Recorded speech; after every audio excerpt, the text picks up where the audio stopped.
Ladies and gentlemen, welcome back to Horror Analysis with me, Drew. Today, I'm going to talk about myself, which is going to be really uncomfortable and weird. Yeah, I'm going to talk about what makes me qualified to teach this course. There we go. Get that camera going a little bit better. There we go. Alright.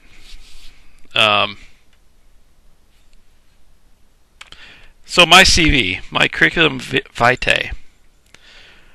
What makes me qualified to teach this course? Nothing. I'm not qualified to teach the course. Admittedly.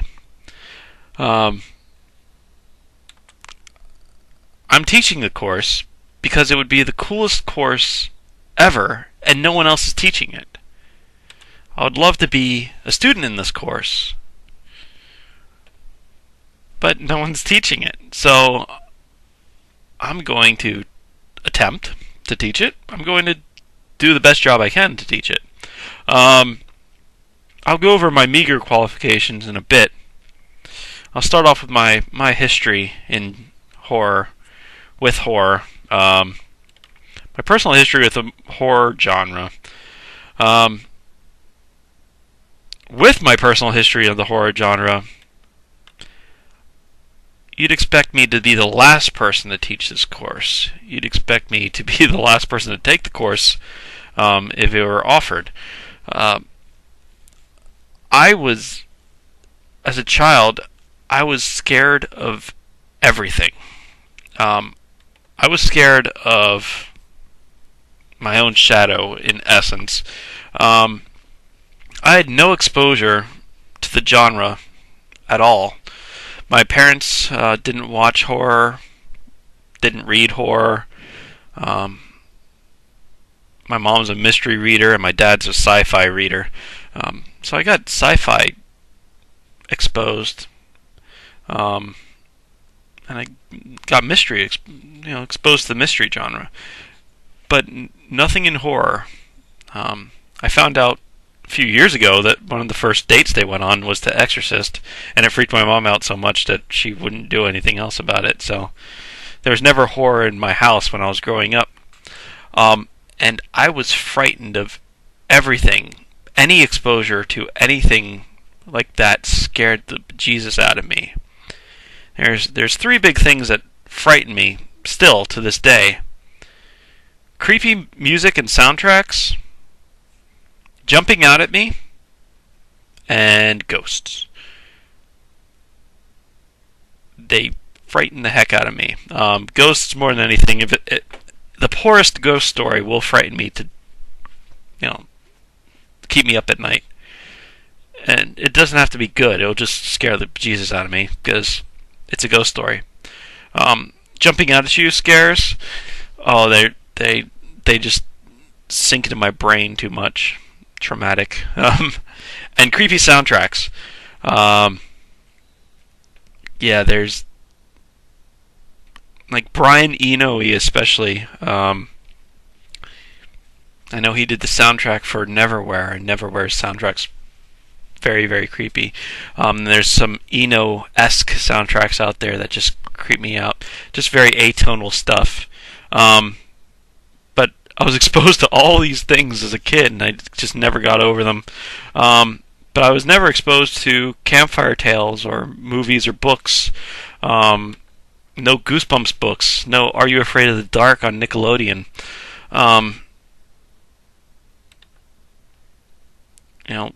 What I was exposed to scared the bejesus out of me. Like Christmas Carol, because you can't grow up and not be exposed to the Christmas Carol.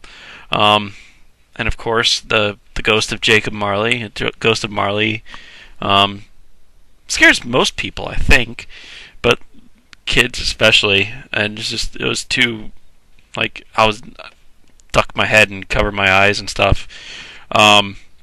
And of course, the Ghost of Christmas to Come future. That's pretty much is a frightening feature. It's the Grim Reaper, in other words. and that scared the crap out of me, especially when Scrooge is quasi-buried alive. I couldn't handle the Disney version. The Mickey Mouse's Christmas freaked me out too much. The only version I could watch was Bugs Bunny's, and that was Bugs Bunny dressing up as a ghost by wearing a sheet on his head and banging a bass drum, a marching band bass drum. Boom, boom, boom. To keep Yosemite Sam up. So Yosemite Sam wouldn't sleep and be freaked out. Yeah, that was alright. I could deal with the Bugs Bunny one. I could not deal with even Mickey's one. And the movie versions, several versions of Christmas Carol, I just couldn't watch the live versions. Even the play versions I couldn't watch. The Legend of Sleepy Hollow, even the Disney version scared the crap out of me. I couldn't handle it. There was no version that I could handle of that up until I grew up. Actually, I owned Sleeping Hollow. The Christina Ricci, Johnny Depp, Christopher Lee version.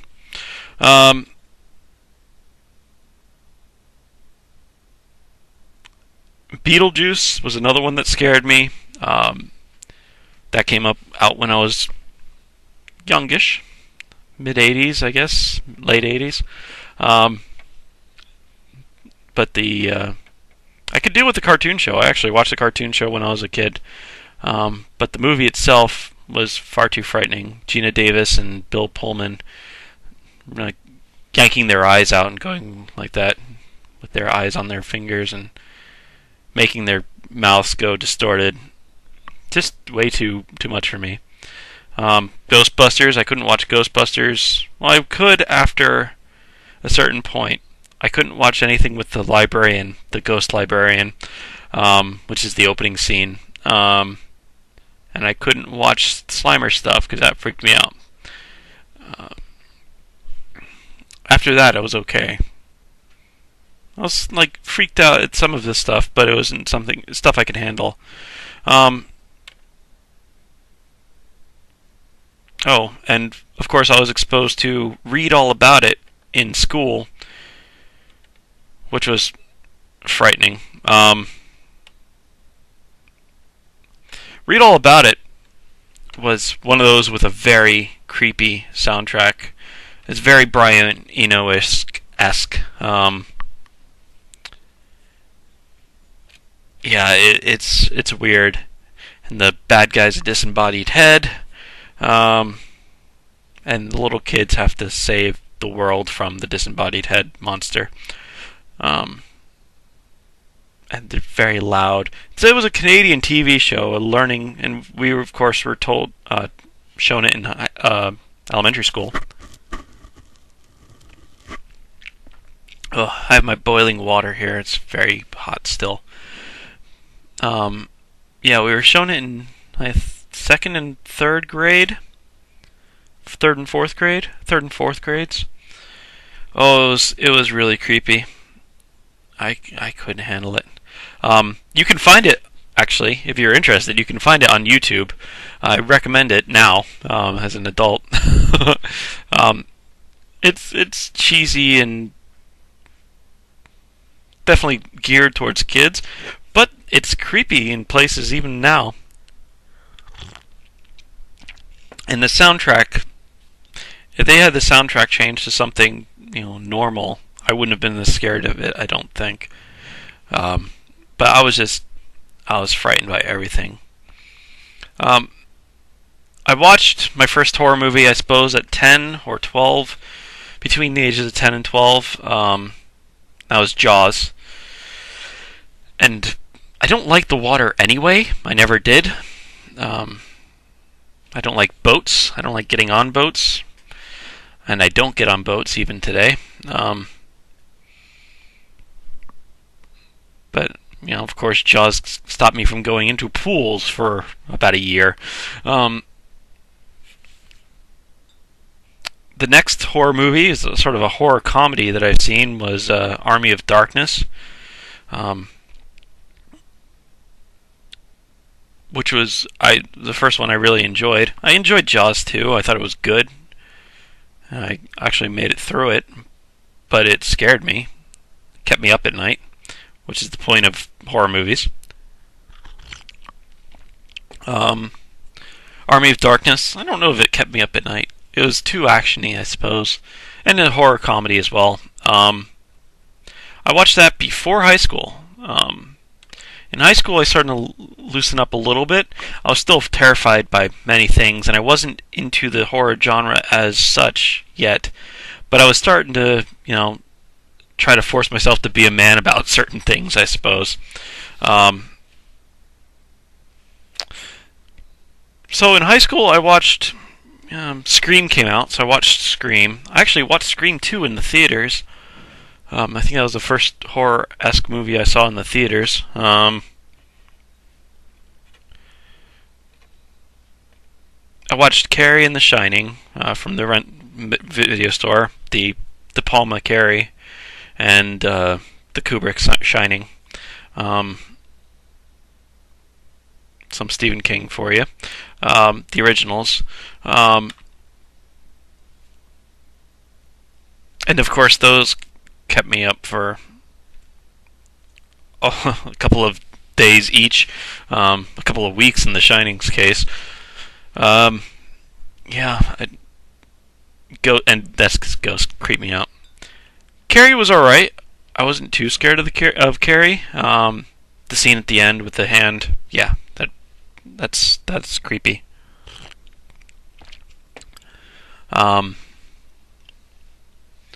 What else did I watch in high school? I did watch Interview with a Vampire.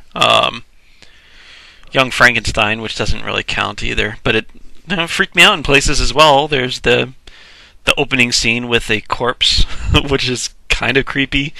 And there's the disembodied heads and the almost disembodied head halfway through the movie, which is also kind of gross and kind of scary for a high schooler.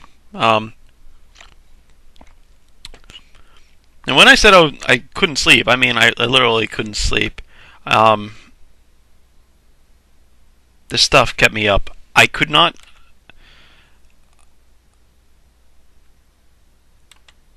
watch them. Like when something scared me, I would duck my head. Literally cower. Put my hand in front of my eyes. Up to high school, so late development of that. And of course, I couldn't sleep afterwards until I left for college. When I was 18. When I left for college, it stopped. But before then, I couldn't sleep without the light on. I don't mean a night light. I mean an overhead light. That's the only way I could sleep. My imagination was so overactive that I'd imagine really, really bad things, so I couldn't sleep without the light on.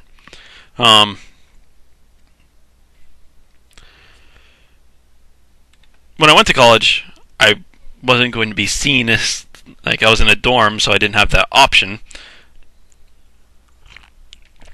So I slept with the light off. And now I actually can't sleep with the light on at all. Unless, of course, I'm reading a ghost story. Dew McKee actually kept me up for that long, a couple of nights.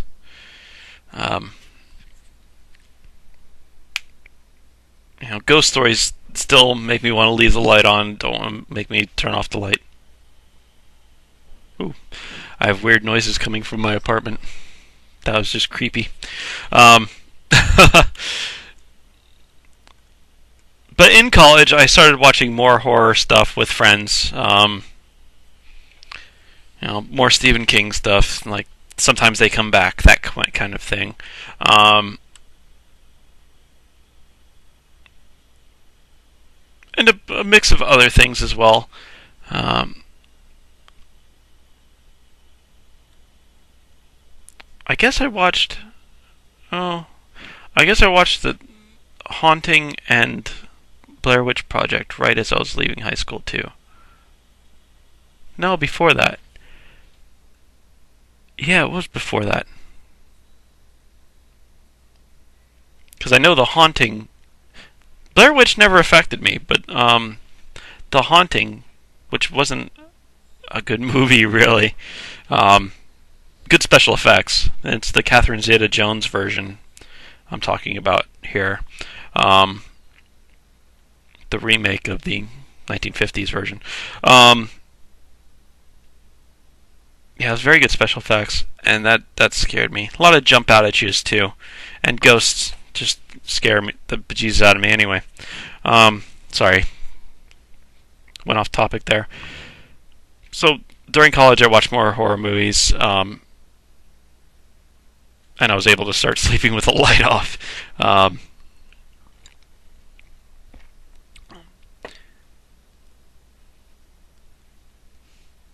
Yeah, after college, I got into it more. I started working at a bookstore, so um, I was able to indulge my reading. I was started to read heavily after college as well, so I was indulging my reading and reading a lot of horror as well. Here's where we go into my other qualifications, or my other so-called qualifications. So I guess we'll throw this one up. I have a Bachelor's of Arts from Florida International University. Majored in philosophy, focused on axiology, specifically the philosophy of art.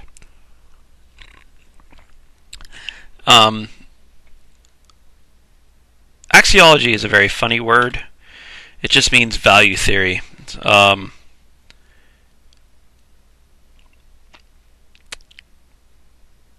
Theories about values, theories about what is good art, what is beauty. These are value statements. Statements of these are judgments, I suppose. If you're Kant, you know, if you're judging stuff, it's a value. A judge of good behavior is a moral judge or a legal judge. It's judging the values of your behavior. A critic is a judge of art and beauty, etc. So value theory, axiology, and philosophy of government is going to be judging different kinds of governments. Yes. I focused on philosophy of art. What is good art? Make judgments there. I jumped into this so much. I took every course on philosophy of art I could, mostly with Dr. Harris, who's a very great dude.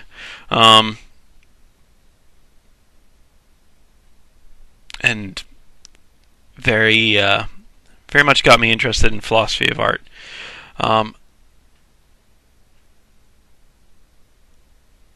I'm losing my train of thought. Oh, well, after college, I suppose I continued with it. I started compiling my aesthetic manifesto, my big, huge philosophy of art paper that was going to, prove my theory of art.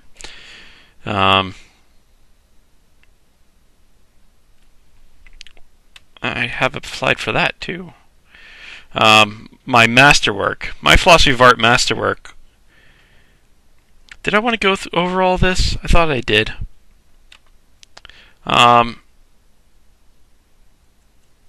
Yeah, alright.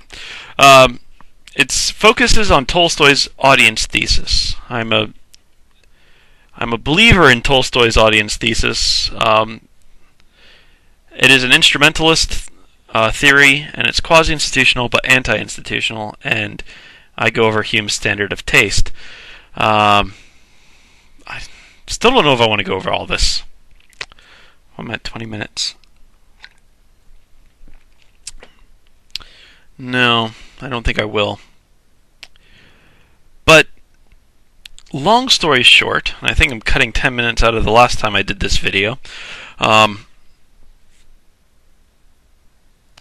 read a lot of philosophy of art, and I wrote a lot of philosophy of art. 50 pages at last.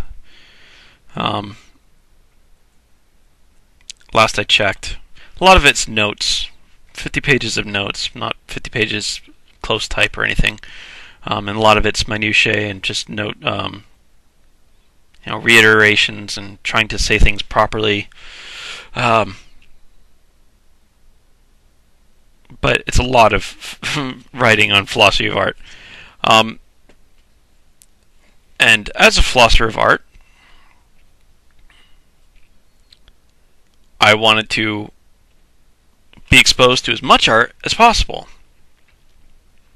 I mean, it's easy to go to a museum and experience the art there. It's actually just a day trip, and you can experience a whole lot of art, visual art, whatever. Music you can listen to anytime. You can put on iPod, you can go to concerts, and just listen to music pretty much all day, every day. And be exposed to as much music as possible. You can go to the theater and watch theater. You can go to the theater and watch dance and ballet and modern dance and plays and all sorts of stuff. And you can read. Reading's going to take the most time.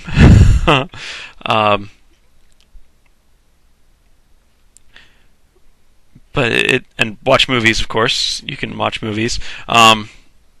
Reading's going to take the most time. A book will take you a week to read. If it's heavy stuff, it'll take you longer than that. Oop, almost dropped my water. That would be bad.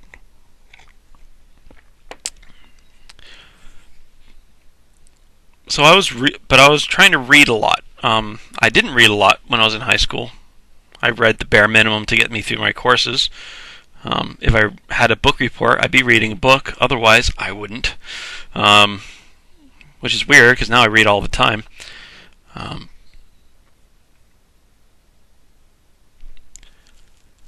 But I wanted to be exposed to as much art as possible because I was a philosopher of art. I still am a philosopher of art in many respects.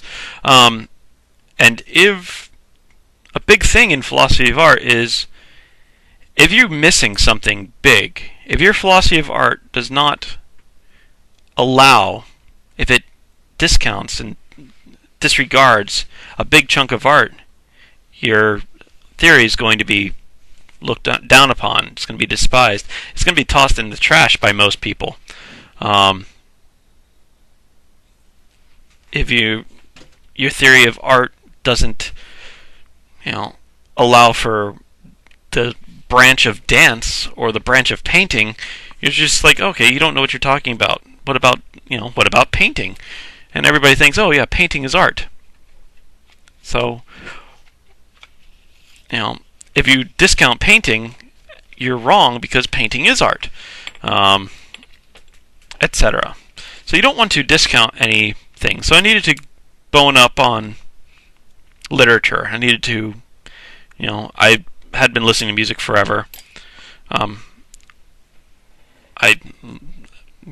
quite a fan of music. Most people are. I played a lot of music. I'm a poor guitarist. I'm an okay bassist. I'm a fair vocalist. I can stand to listen to myself sing. and most people don't run out of the room when I start singing. So I guess I'm okay as a singer, but I'm not going to do it professionally. Pardon. I'm a very poor visual artist. I'm a bad painter, bad sculptor. I'm a better painter than sculptor, but not by much.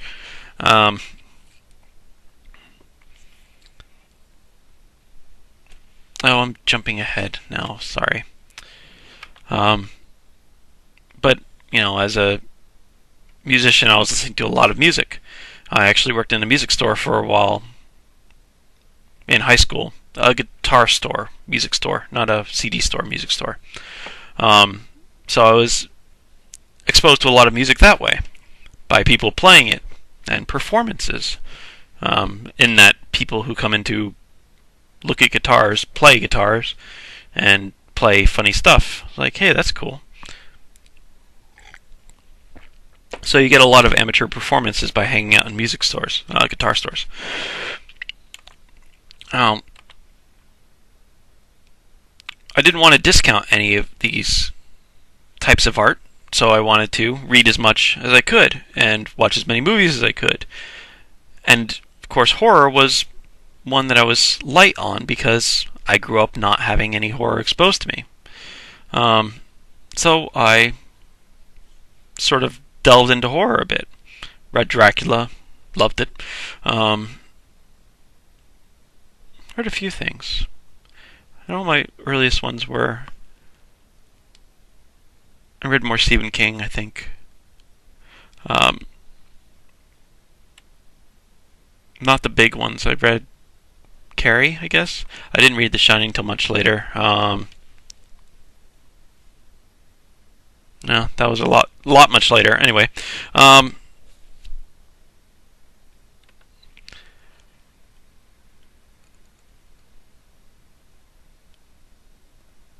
skipping something again. Oh, so I was just there it was. I was reading a lot of books. I'm still reading a lot of books. But after college, what I did, I worked in a bookstore for a year. Then I taught for a year, freshman English in a Florida high school, where I was teaching kids, with my philosophy background, I was teaching kids how to write well, getting them into good works of art by literature. And of course, as I've written over 50 pages of just art stuff and many other pages and helped other people write, I was helping them write. I had a good sense of grammar and such. And then I worked for books in a bookstore for 6 years, or 5 extra years. One of them was before teaching. And I was going out of my way to read my way through the bookstore.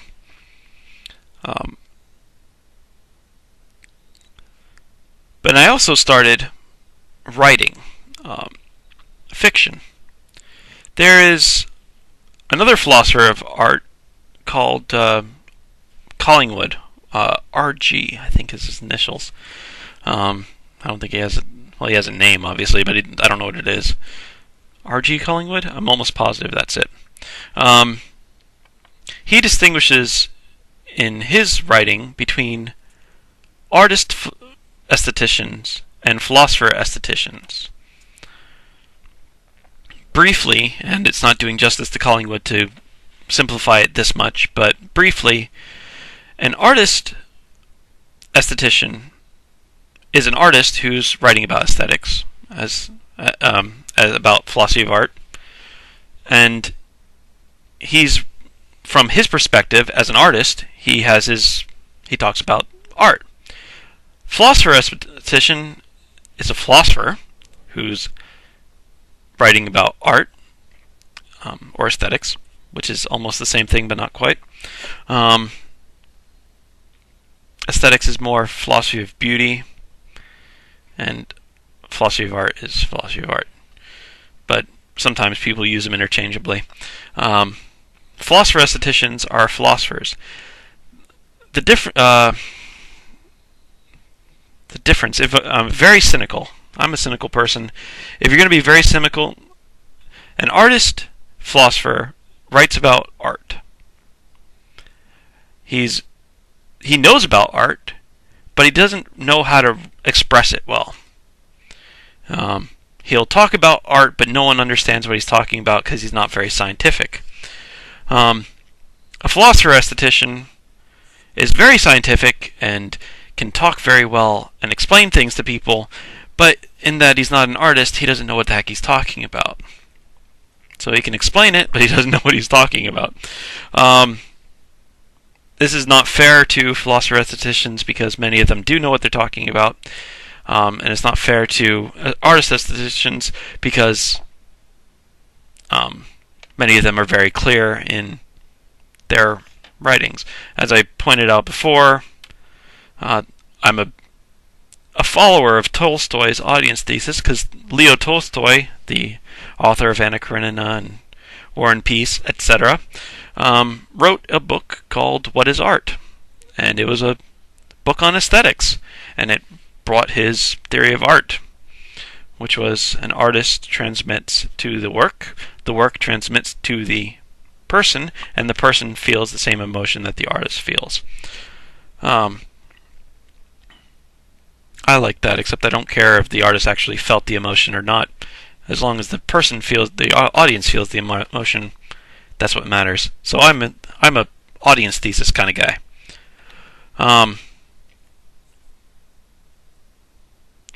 And of course, I wouldn't be a Tolstoy fan if Tolstoy wasn't clear.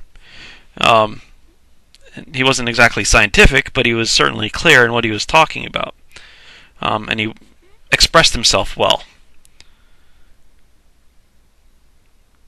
There's a lot of philosopher-aestheticians, of course, who know a lot about art, like Noel Carroll, who's one of the preeminent philosophers of art in the country today. Maybe the preeminent, definitely the preeminent philosopher of horror, but maybe one of the top 5 preeminent philosophers of art. And of course he knows about art. I don't know if he's an artist himself or he considers himself an artist, but he's certainly very scientific as well. I wanted to tap the creative side. I didn't want to be purely a philosopher aesthetician. I wanted to be an artist aesthetician. So I buckled down and started writing fiction. I, of course, wrote 50 pages of nonfiction. I'm bad at visual arts, sculpting. I'm not good at painting. I'm a little bit better at, but not great. And I've gone as far as I can vocally and guitar and bass. I can't get any better. I'm as good as I'm going to get. I could practice more and get a little bit better, but the talent isn't all that there.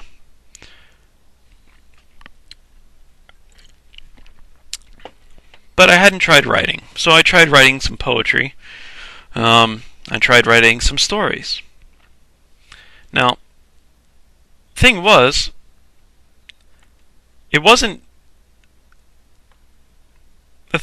what happened? What came out? I'll get my notes here. What came out? My first story was a horror story. Like, wow, that's weird. Not usually into horror. Not as much as, other people are. Yeah, but my first story was a horror story. I was like, wow, that's cool. Alright, my next story. It's another horror story. I didn't plan on this. I wasn't focusing on horror at the time. My third story, also a horror story. There's a trend developing. My fourth story, also a horror story. And then after that I broke up and did other stuff as well. But, the first 4 stories I wrote were horror stories. And I liked them, too. I still like them. I don't think they're very good now, but they're enjoyable for me. And it was in this, I wrote a vampire story. That was the first story I wrote. And it's still the one I like the most. I wanted to I liked it so much I wanted to see if I'm ripping off. Am I ripping off somebody from this? The concepts that I'm getting, are these mine, or am I? Did I just hear about it someplace and I'm going over it? So I read as much vampire fiction as I could, and then I read a bunch of other horror stuff. The ghosts. When I wrote a ghost story, I was like, oh, I've got to read a bunch of ghost stories now. Oh, ghosts still freak me out though. I think I gave up on that more because I don't want to research any ghost stuff as much. That was my free time, and I was working in a bookstore at this time when I started writing. So, I was reading my way through the horror section, reading my way through as many vampire books as I can get my hands on, many other horror stories.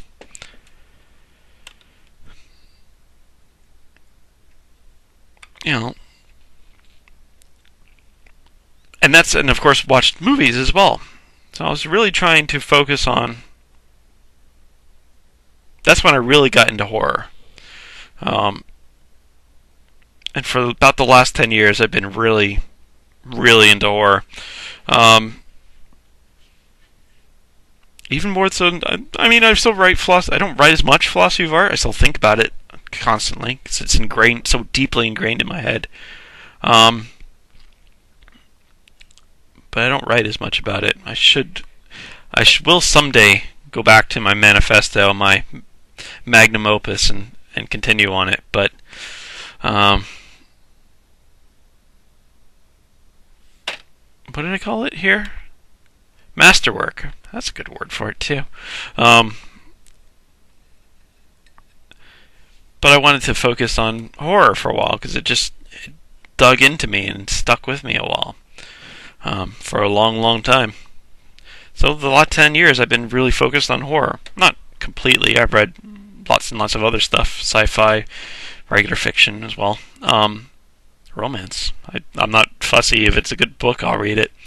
If it's an enjoyable book, I'll read it. It doesn't have to be good. It just has to be fun. So that is essentially my history with horror, and my qualifications. I have taught before, so I guess, when I said I wanted to, if I ever got back into teaching, I'd want to teach a horror analysis course, and that's what this came about as.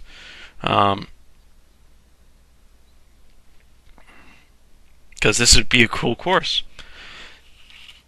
And I do have the philosophy background, and since a third of the text in this is philosophy of horror by Noel Carroll, I certainly have the background to tackle that book.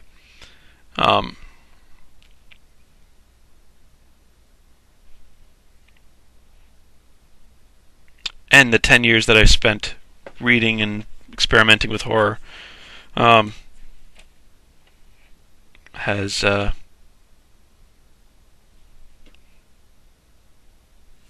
qualified me a bit more for this as well. Not saying I'm perfectly qualified. I mean, I'd love to see someone else more qualified teach it. And you're welcome to. But until you get started, I'm going to teach this one. You can do Philosophy of Horror 201, and I'll do 101. I'll do the intro. And I'll audit the second one. So until next time, folks, I'm going to jump right into it next time. We're going to jump into the Philosophy of Horror, or Paradox of the Heart, Noel Carroll. We're going to talk about monsterness. The first big section. The what is horror? Yeah.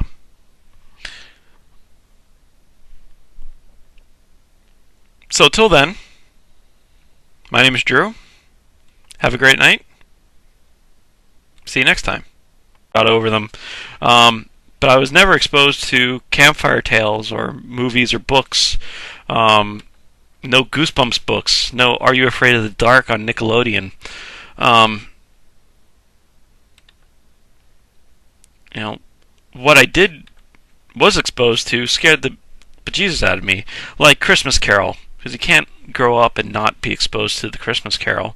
Um, and of course, the ghost of Jacob Marley, Ghost of Marley, um, scares most people, I think, but kids especially. And it was too, like, I was duck my head and cover my eyes and stuff. And of course, the Ghost of Christmas to Come future. That's pretty much is a frightening feature. It's the Grim Reaper, in other words. And that scared the crap out of me, especially when Scrooge is quasi-buried alive.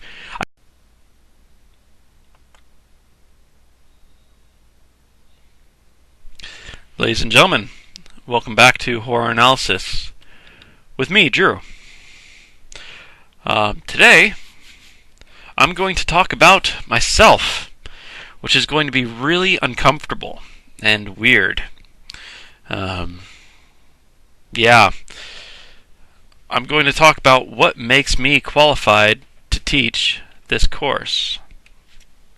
There we go. Get that camera going a little bit better. There we go. Alright.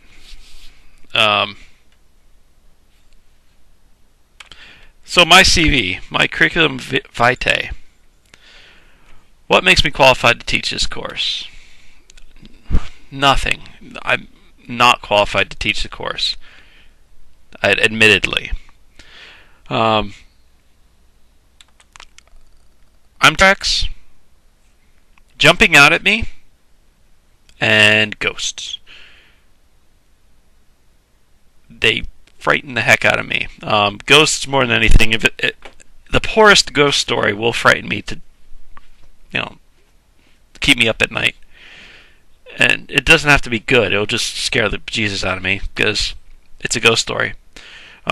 Jumping out at you scares. Oh, they just sink into my brain too much. Traumatic. And creepy soundtracks.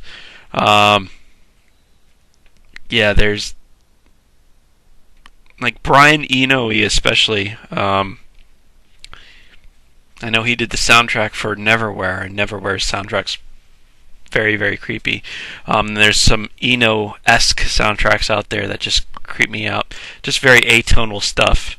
But I was exposed to all these things as a kid, and I just never got my own shadow, in essence. I had no exposure to the genre at all. My parents didn't watch horror, didn't read horror. My mom's a mystery reader, and my dad's a sci-fi reader. So I got sci-fi exposed, and I got mystery, exposed to the mystery genre, but nothing in horror. I found out a few years ago that one of the first dates they went on was to Exorcist, and it freaked my mom out so much that she wouldn't do anything else about it. So there was never horror in my house when I was growing up. And I was frightened of everything. Any exposure to anything like that scared the Jesus out of me. There's three big things that frighten me still to this day. Creepy music and soundtrack. Teaching the course because it would be the coolest course ever, and no one else is teaching it. I would love to be a student in this course, but no one's teaching it. So I'm going to attempt to teach it. I'm going to do the best job I can to teach it. I'll go over my meager qualifications in a bit. I'll start off with my history in horror, with horror. My personal history with the horror genre. With my personal history of the horror genre, you'd expect me to be the last person to teach this course. You'd expect me to be the last person to take the course if it were offered. As